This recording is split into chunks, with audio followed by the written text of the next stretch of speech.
If you want to save time and learn how to invest in real estate faster, go to investorthrive.com to master the sales process from our training so you can close more deals with less leads, even if you're only doing this part-time. Or if you don't know where to start and need help, give me a call at 385-398-9862 and let's chat. All right, what's going on, Ken? This is Investor Thrive Podcast, and we're glad to have you on here. How you doing, Ken? I'm doing great. Yourself? Good. I appreciate you taking your time to be on the Investor Thrive Nation podcast. We call this the Payneless Wholesaling Podcast because what we try to do is make wholesaling painless. That's the goal here. That's right. That's right. And you've been doing a good job. I've been following you. Hey, man, I thank you. I appreciate that. So, yeah, let's just kind of dive right in, man. I mean, we've kind of got networked. That's kind of how I meet a lot of people, just through networking and stuff. So let's kind of find out, for people that don't know who you are, tell us who the real Ken Sikes is. The real Ken Sikes, they title me Ken, keeping the real Sikes. But, I thrive on that name because, let me introduce myself first. I'm Ken Sikes. Mm-hmm. I am a prior real estate agent for 15 years, some time ago. But now I am a wholesale/investor/dispo, which is what I major in now. And I try working with new wholesalers. That's basically what I do in a nutshell. Been in the business total now for 20 years, and I just try to do what I can do and help how I can help. I love it, man. I love it. So when you say work with new wholesalers, what are you mainly helping them do? Well, basically, a lot of them come from, other outfits, like Astra Flipping, Pace Moby. But what I do, because I actually was with Pace Moby myself. I was actually with Jamel. Oh, wow. Okay. Yeah. So, that's where I got some of my learning from. But I've been to a lot of other seminars as well. But what I do, I kind of like hold their hand. I mean, because people like those entities, like Jamel and Pace Moby, are great, but they can't hold your hand every step of the way. They're too busy, brother. They're too busy.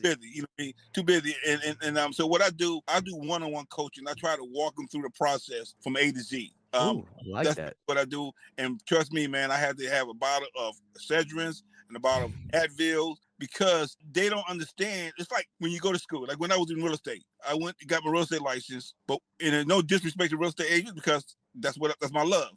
Mm-hmm. But when I left the real estate school and got into the real world, I think I only used 5% of what I learned. And that same thing is happening in the investment industry. Yeah. They go to classes, they get to seminars, and they teach them straight the right way. But then when they get out here, it's a culture shock. So, and that's what I do. And I hold their hand and so to speak, and just walk them through the process. I mean, it's a process, but I try to make it like your show. I try to make it as painless as possible. That's right, man. Because that's what it has to be for them. It has to be easy to the point. So let me ask you this. I mean, there might be a lot of people that watch this and might want to reach out to you. So what would you say, like you said, A to Z? So what is a brief overview of the A to Z process for you? So someone that's brand new that's watching this can be like, oh, okay, that's all it takes? Right. Well, A to Z is first understanding is 5% business, and it's about 90% of marketing. And it's not that it's expensive, so I have to teach them how they must start marketing themselves. Okay. Some people do it part-time, understand this, but some people, this is who they are. But I try to teach them, the marketing aspect of it first. Okay. Understand that, like, it's not going to fall in their lap. And sometimes they pay the cost to go to these seminars, and they come home and they think it's going to fall in their lap. But people like Jamel, because I talked to Jamel personally before, people like us, we tell you, you have to do the work too. You have to do the work. We can give you the education, but you have to do the work. That's A. And then understanding the industry as a whole, understanding, that you are entering into a lifestyle, whereas you have to understand how to negotiate. People have issues, and so people have circumstances that you have to get past to get your point across. The main thing is understanding the process. Okay, process. And then understanding how to address the process. Okay. So here's the problem. A lot of them understand the process, but they don't know how to address the process. You know what I mean? Okay. And they understand the book lingo, but they don't understand how to address the book lingo. Right. So that's what I do. And then understanding that you have to take your emotions out of it. You have to take your emotions out of it because it's all about the numbers. And a lot of times they come in and they think that it's a good deal, or they think it looks like a good deal, or they try to play their construction, their contractors, and all kinds of stuff. Take your emotions out of it. If don't work, it ain't going to go. You know what I mean? Especially right now. Oh man, golly! Especially right now, it's like in the last 2 or 3 weeks, it's been like crazy with the shift. And what market are you in, bro? I'm in Dallas market. I'm in Philadelphia market, Florida, North Carolina, South Carolina, Georgia, and St. Louis. So you pretty much help all the people out there. So I mean Right. that makes complete sense. So tell us, I mean, before we hopped on here, you were talking about the importance of analyzing deals, right? Like running comps. Yes. Let's talk about that. That's number 4 and number 5. Okay. And analyzing deals, doing the proper comp. I mean, it's more to it, than 70% ARV. Always. It's more to it's different. It's different circumstances that's going to make this comp different than the next, and they have to understand it's just not the basics.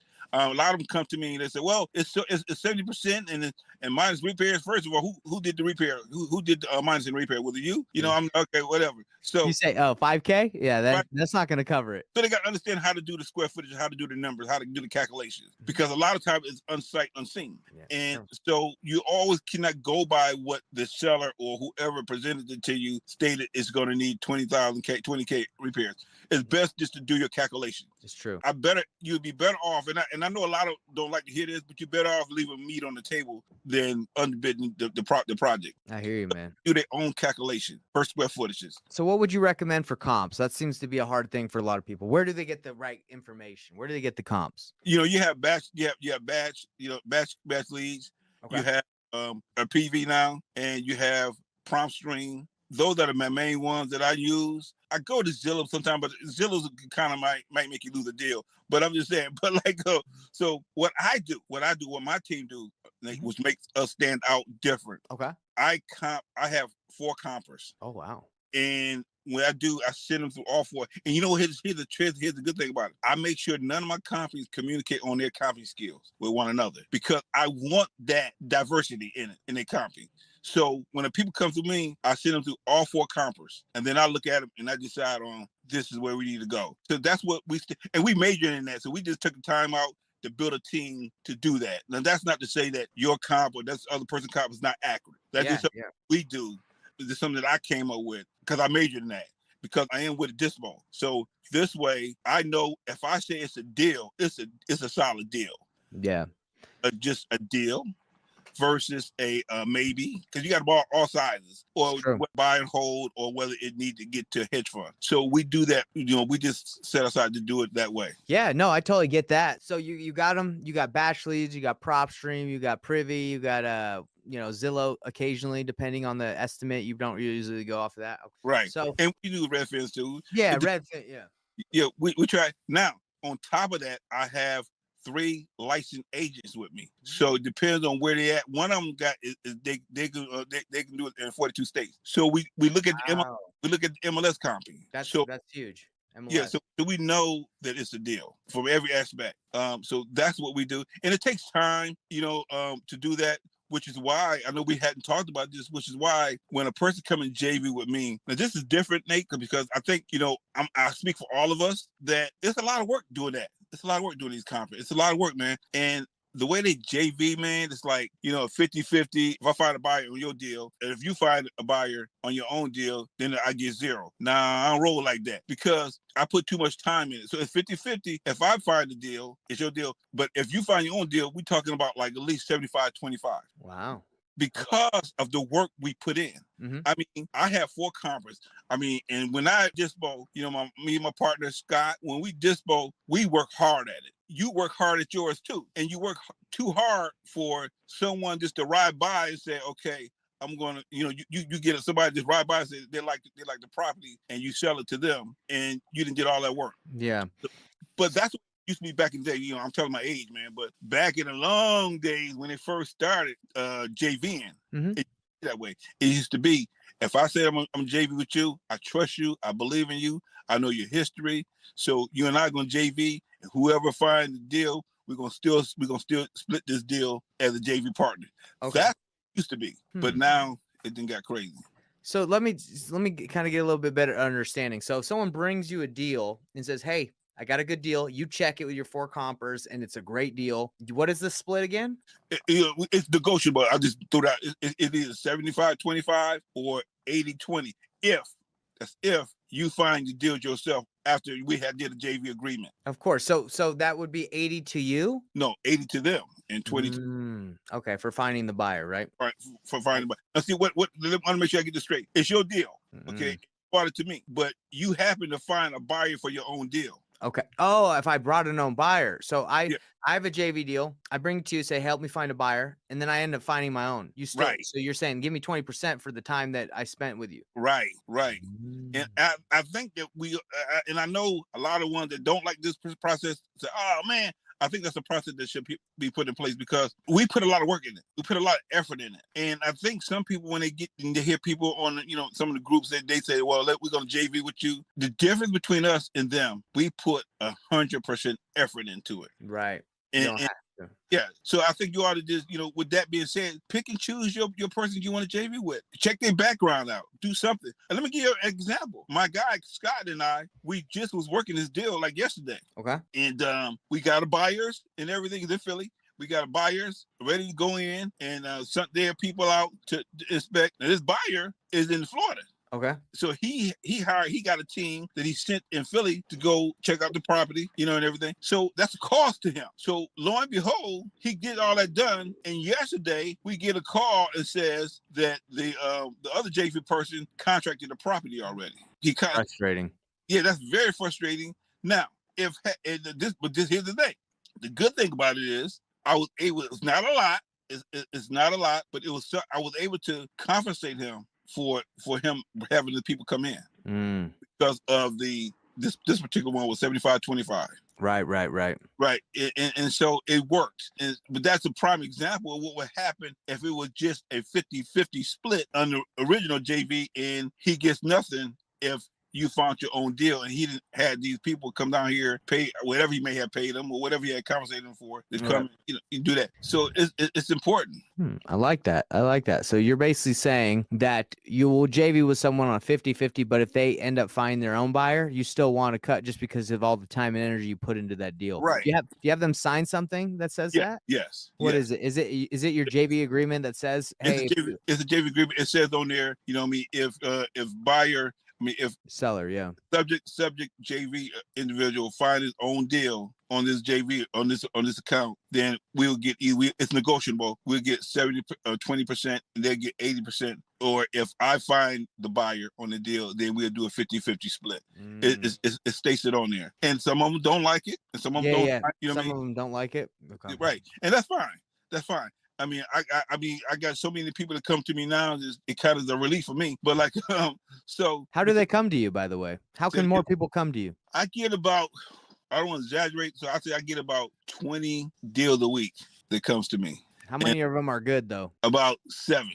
That's pretty good. Yeah, you know what I mean. So now here's what I experienced. I also experienced doing all the work when I didn't have that, and then they walk off and go someplace else. So yeah, I get deals come to me. Like right now, when I had to turn off for a minute ago, that was because somebody was sending me a spreadsheet. You know what I mean? Because they trust me and they know that I'm going to do what I said I'm going to do, and I follow up in my communications. Yeah, I mean, that sounds good. I communicate with them daily. I take the time out. This is different because I know what I had to do. I know how I came up, and I know what the issue that I was having. And communication was the biggest issue I was having with individuals that were disboying or JVing. It was lack of communication. So I kind of keep them in tune so they don't be freaking out. You know what I'm saying? So is that necessary? No, it's not really necessary. It's just something that I do.